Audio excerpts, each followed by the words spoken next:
Selamat datang kembali. Hari ini kita akan membahas sesuatu yang kita semua hadapi setiap hari sih. Uang.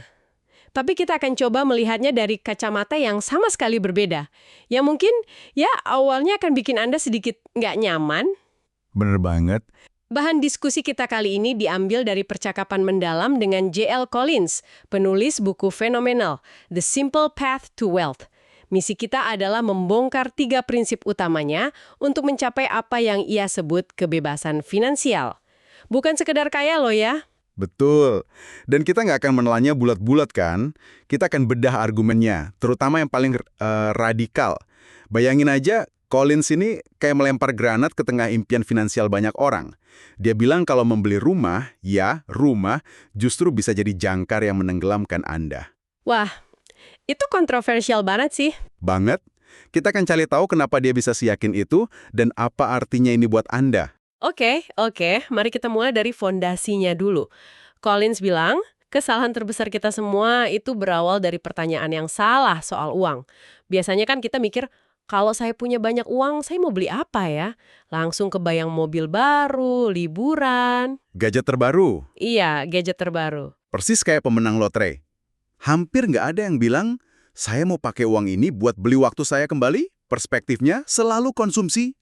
Nah, disinilah Collins melakukan putaran 180 derajat. Dia bilang, lupakan dulu soal beli apa.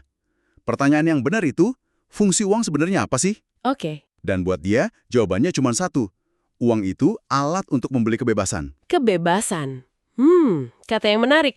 Maksudnya bukan kebebasan buat belanja sepuasnya kan, tapi lebih ke, kebebasan buat bilang enggak. Tepat. Kayak bilang enggak sama pekerjaan yang kita benci atau enggak sama proyek yang enggak sesuai sama nilai kita. Tepat sekali. Itulah inti pergeseran cara pandangnya. Selama hidup Anda bergantung penuh sama gaji bulanan, Anda itu nggak benar-benar bebas.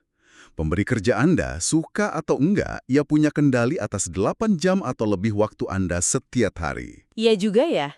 Tapi saat uang Anda yang mulai menghasilkan uang lewat investasi, maka pelan-pelan kendali itu pindah ke tangan Anda. Anda jadi punya pilihan. Anda nggak lagi terpaksa melakukan sesuatu cuma demi uang. Ini ngingetin saya sama perumpamaan yang dia ceritain di bukunya soal biarawan dan menteri. Kisahnya ada 2 teman masa kecil, yang satu jadi menteri kaya raya, yang satunya milih jadi biarawan yang hidupnya sederhana banget. Ah ya, perumpamaan yang kuat banget itu. Suatu hari mereka ketemu. Si menteri yang kaya ini lihat temennya cuma makan nasi sama kacang, terus bilang dengan kasihan gitu, "Coba aja kau belajar cara melayani raja, kau nggak perlu hidup sengsara kayak gini." Biarawan itu cuma senyum, terus balas jawab, "Justru sebaliknya, coba aja kau belajar hidup dengan nasi dan kacang, kau nggak perlu repot-repot melayani raja." Jelap, langsung kena. Perumpamaan itu ilustrasi sempurna dari apa yang Collins sebut tirani keharusan atau the tyranny of the must-haves. Tirani keharusan. Iya, semakin banyak hal yang kita rasa harus kita punya buat bahagia, mobil merek tertentu, rumah di komplek elit, semakin tebal rantai yang ikat kita ke sumber pendapatan.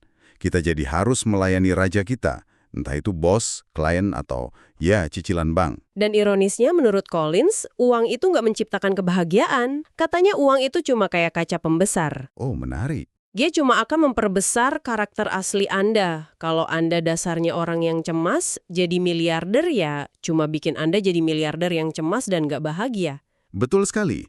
Jadi tujuannya bukan numpuk uang sebanyak-banyaknya, tapi membangun mesin uang yang cukup buat membiayai hidup yang kita mau, supaya kita bebas gitu. Oke, konsepnya masuk akal. Sekarang pertanyaannya, gimana caranya? Kedengarannya rumit nih. Tapi formula dari Collins ternyata simpel banget. Bahkan bisa diringkas jadi satu kalimat. Hindari utang, hidup di bawah kemampuan, dan investasikan selisihnya. Simpel diucapkan, tapi prakteknya? Wah. Itu dia. Mari kita bedah satu persatu. Mulai dari yang pertama, hindari utang. Mungkin ini nasihat paling sering kita dengar ya. Tapi Collins lebih spesifik. Yang dia maksud itu utang konsumtif yang bunganya tinggi. Kartu kredit, pinjol gitu ya? Betul. Kartu kredit, pinjaman online, cicilan gadget 0% yang kelihatannya sepele, dia nyebutnya bola dan rantai modern. Benda-benda itu secara aktif bekerja melawan Anda setiap detiknya. Saya jadi kepikiran, sekarang gampang banget ya kita kejebak utang. Ada promo pay later, cicilan tanpa kartu. Godaannya di mana-mana. Iya, rasanya kayak uang gratis pas transaksi, padahal bunganya mencekik di belakang. Dan itulah jebakannya. Psikologisnya kuat banget. Nah, strategi Collins buat keluar dari jeratan ini sangat pragmatis. Bikin daftar semua utang, urutkan dari yang bunganya paling tinggi. Terus, kerahkan semua dana ekstra buat lunasin yang paling atas dulu secepat mungkin. Sambil yang lain bayar minimum ya. Betul, sambil tetap bayar cicilan minimum buat utang-utang lainnya. Begitu yang pertama lunas, amunisi Anda pindahin buat nyerang utang kedua. Gitu terus. Kayak efek bola salju ya. Tepat. Dan kabar baiknya, proses ini bukan cuma soal ngelunasin utang. Ini latihan buat bangun otot disiplin finansial yang luar biasa kuat. Oke, otot disiplin. Berguna buat langkah selanjutnya ya. Pasti. Yaitu hidup di bawah kemampuan. Ini mungkin bagian tersulit sih buat banyak orang, soalnya ada tekanan sosial buat terus naik kelas gitu kan, seiring naiknya pendapatan. Gaji naik dikit, nyicil mobil baru. Dapat bonus, ganti HP. Nah, itu dia. Benar, dan disinilah pergeseran cara pandang tadi jadi penting banget. Colin sendiri di awal karirnya bisa nabung 50% dari gajinya. 50%? Wah. Tapi dia nggak pernah merasa lagi berkorban atau hidup menderita. Dia mandangnya begini, saya bukan lagi nabung, saya lagi pakai 50% gaji saya buat beli aset paling berharga di dunia, kebebasan saya sendiri. Wah, itu ngubah segalanya. Jadi setiap rupiah yang nggak saya pakai buat ngopi mahal itu, bukan berarti saya kehilangan kopi itu. Tapi saya menukarnya dengan beberapa detik kebebasan di masa depan. Keren banget cara pandangnya. Tepat. Anda bukan sedang menahan diri. Anda sedang aktif membeli pilihan dan waktu. Oke, jadi kita udah bebas utang, terus kita udah berhasil hidup hemat, dan sekarang ada sisa uang tiap bulan. Pertanyaan selanjutnya kan, diapain uang ini? Dan jawaban kebanyakan orang tua kita pasti sama. Betul. Beli properti, beli rumah. Dan justru disinilah Collins ngambil belokan paling tajam yang bikin banyak orang nggak nyaman. Dia bilang kalau tujuan utama Anda itu kebebasan finansial di usia muda, membeli rumah kemungkinan besar adalah sebuah kesalahan. Tunggu. Ini kan ngelawan semua nasihat keuangan konvensional. Rumah itu kan impian keluarga Indonesia. Punya aset fisik, ada rasa aman. Apalagi kalau lihat teman-teman udah pada posting rumah baru, rasanya kayak kita ketinggalan jauh. Saya ngerti banget sentimen itu, sangat manusiawi. Dan Collins pun nggak anti punya rumah. Poinnya itu soal timing dan prioritas. Dia minta kita buat lihat rumah bukan dari sisi emosional, tapi dari sisi neraca keuangan murni. Oke, dari sisi angka ya. Iya, dan dari situ argumennya kuat banget. Pertama, orang itu cenderung beli rumah yang terlalu besar buat mereka. Bank dan agen properti, kan demi komisi, pasti akan dorong Anda buat ambil pinjaman semaksimal mungkin. Bapak mampu kok nyicil segini. Nah, persis. Dan kita tergoda sama rumah impian, akhirnya ambil tawaran itu. Akibatnya kita beli rumah paling mahal yang bisa kita beli, bukan yang sebenarnya kita butuh. Terus orang sering bilang, cicilan KPR-ku kan mirip-mirip sama sewa, mending nyicil punya sendiri daripada bakar uang. Nah, ini argumen yang dibantah keras sama Collins. Dia bilang, cicilan KPR itu baru tiket masuknya, itu baru permulaan. Setelah itu, ada rentetan biaya tak terduga yang nggak pernah ada pas Anda nyewa. Pajak, biaya renovasi, perabotan baru. Dan yang paling horor, biaya perawatan. Betul, kayak genteng bocor atau AC rusak gitu ya. Iya, itu yang kecil-kecil. Coba bayangin perbaikan atap total yang biayanya puluhan juta. Atau tiba-tiba ada masalah septic tank yang perbaikannya bisa seharga mobil baru. Biaya-biaya ini nggak bisa diprediksi. Beda sama sewa, di mana biaya bulanan Anda tetap dan pasti. Kalau ada kerusakan, tanggung jawab pemilik ya. Tepat.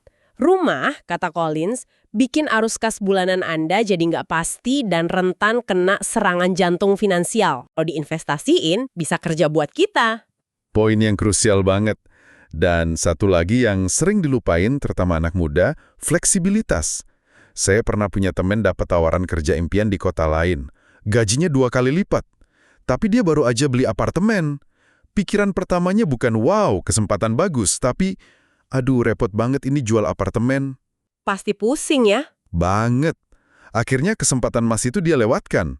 Rumah secara finansial dan psikologis udah ngiket dia di satu lokasi.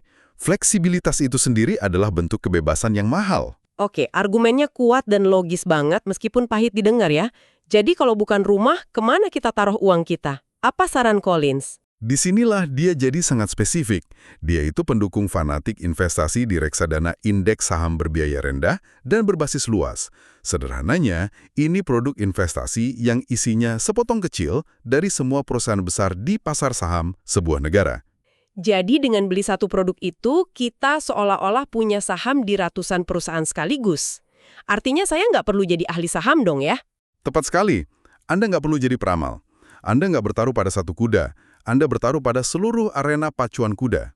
Collins punya analogi brilian buat ini. Dia nyebutnya proses pembersihan diri atau self-cleansing dari pasar. Pembersihan diri maksudnya gimana tuh? Coba bayangin perusahaan raksasa di masa lalu. Dulu ada Sears di Amerika, raksasa retail yang dominan banget. Kalau kita hidup waktu itu, pasti mikir, investasi di Sears paling aman. Tapi zaman berubah, muncul pesaing kayak Walmart dan Amazon. Sears akhirnya bangkrut. Kalau Anda cuma punya saham Sears, ya habislah uang Anda. Bener juga. Tapi, kalau Anda punya reksadana indeks, apa yang terjadi? Waktu kinerja Sears memburuk, bobotnya di indeks otomatis berkurang. Sebaliknya, waktu Amazon meroket, bobotnya nambah. Waktu Sears bangkrut, posisinya udah digantiin sama para pemenang baru. Portofolio Anda otomatis membersihkan dirinya sendiri, tanpa Anda perlu ngapa-ngapain. Tapi kan saham itu berisiko. Pasar bisa naik turun drastis. Gimana kalau kita masuk pas lagi di puncak terus anjlok? Pertanyaan bagus. Collins jujur banget soal ini. Ya, dalam jangka pendek, pasar saham itu kayak roller coaster. Sangat bergejolak. Tapi kalau Anda lihat data historis jangka panjang, 10, 20, 30 tahun, grafiknya selalu gerak ke kanan atas. Kuncinya, kata dia, bukan kecerdasan finansial, tapi kontrol emosi. Kontrol emosi ya? Iya, disiplin buat terus investasi rutin pas pasar lagi hijau atau merah. Dan yang paling penting, jangan pernah panik jual pas pasar lagi jatuh. Badai itu pasti berlalu. Ini semua pada akhirnya akan bermuara pada kekuatan ajaib yang disebut compounding atau bunga majemukan. Itulah mesin utamanya. Collins menggambarkannya kayak kurva tongkat hoki. Di tahun-tahun pertama, mungkin 5-10 tahun awal, pertumbuhannya terasa lambat banget. Anda mungkin bakal bosan dan nanya, ini bener nggak sih caranya? Tapi begitu Anda lewat satu titik kritis, pertumbuhannya tiba-tiba meroket. Ada contoh konkretnya nggak? Biar lebih kebayang. Tentu. Coba bayangin, Anda investasi katakanlah 5 juta rupiah setiap bulan. Dengan asumsi imbal hasil pasar sekitar 8% per tahun. Dalam 35 tahun, total uang yang Anda setor itu sekitar 2,1 miliar. Tapi tahu nggak, nilai investasi Anda jadi berapa? Berapa tuh? Bisa mencapai lebih dari 10 miliar? Tunggu. Dari modal 2,1 miliar, hasilnya bisa 10 miliar. Selisih hampir 8 miliar itu datang dari mana? Kayak uang gaib gitu ya? Tepat. Itulah keajaiban compounding.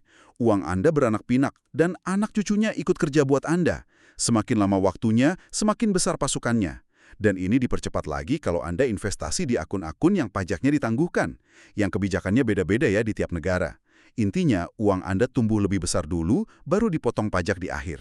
Oke, jadi kalau kita rangkum diskusi panjang kita ini, apa artinya semua ini buat pendengar? Ada 3 poin utama menurut saya. Pertama, dan ini yang paling fundamental, ubah cara Anda mandang uang. Berhenti lihat uang cuma sebagai alat konsumsi. Mulailah lihat uang sebagai alat untuk membeli kebebasan. Kedua, jalan menuju kebebasan itu sebenarnya sederhana, meski nggak gampang ya. Bebaskan diri dari utang, belanjakan lebih sedikit dari pendapatan, terus investasikan sisanya secara rutin dan, membosankan ke reksadana indeks. Dan yang ketiga, yang paling menantang keyakinan kita. Evaluasi kembali impian punya rumah. Setidaknya untuk fase awal karir. Coba hitung dengan kepala dingin. Tanyain ke diri sendiri, apakah rumah ini bakal mempercepat kebebasan saya, atau malah jadi beban yang ikat saya? Ini sebuah perenungan yang dalam. Benar-benar ngubah banyak hal yang selama ini kita yakini. Sebagai penutup, saya mau ninggalin satu pemikiran terakhir.